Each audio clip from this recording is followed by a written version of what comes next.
حضرت علی شیر خدا نے فرمایا، ریاکاری برائی کا بیج، دنیا خسارے کا بازار اور جنت پرہیزگاروں کا مقام ہے۔ اللہ تعالیٰ کی معرفت وہی حاصل کرتا ہے جو برائی کے عوض بھلائی کرتا ہے۔ بلا شبہ تو بہشت میں ہرگز داخل نہیں ہو سکتا جب تک کہ اپنے گمراہی، گناہوں اور نافرمانیوں سے باز نہ آئے۔ بہشت میں جانے والے ہمیشہ ناز و نعمت میں رہیں گے اور دوزخ میں گرنے والے ہمیشہ تکلیف میں رہیں گے۔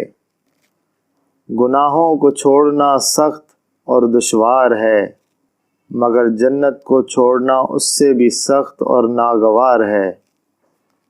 یہ 3 چیزیں جنت کے خزانوں میں سے ہیں: مصیبت، صدقہ، مرض کو چھپانا۔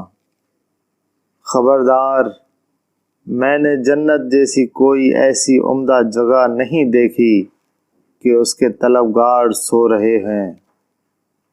خبردار، تمہاری جان ایسی قیمتی ہے کہ جنت کے سوا کوئی چیز اس کا عوض اور مول نہیں ہو سکتی، بس تمہیں چاہیے کہ جنت کے سوا کسی چیز کے عوض ایسی فروخت نہ کرو۔ اہل جنت کے سردار مخلص اور نیکوکار ہوں گے۔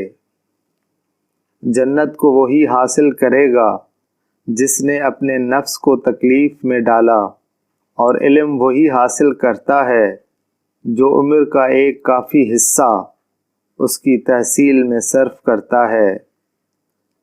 جنت صدیقین کا مقام اور نیکوکاروں اور صالحین کے رہنے کی جگہ اور جائے قیام ہے۔ جو شخص اللہ تعالیٰ کے ساتھ حسن و ظن رکھتا ہے وہ جنت حاصل کرنے میں کامیاب ہو جائے گا۔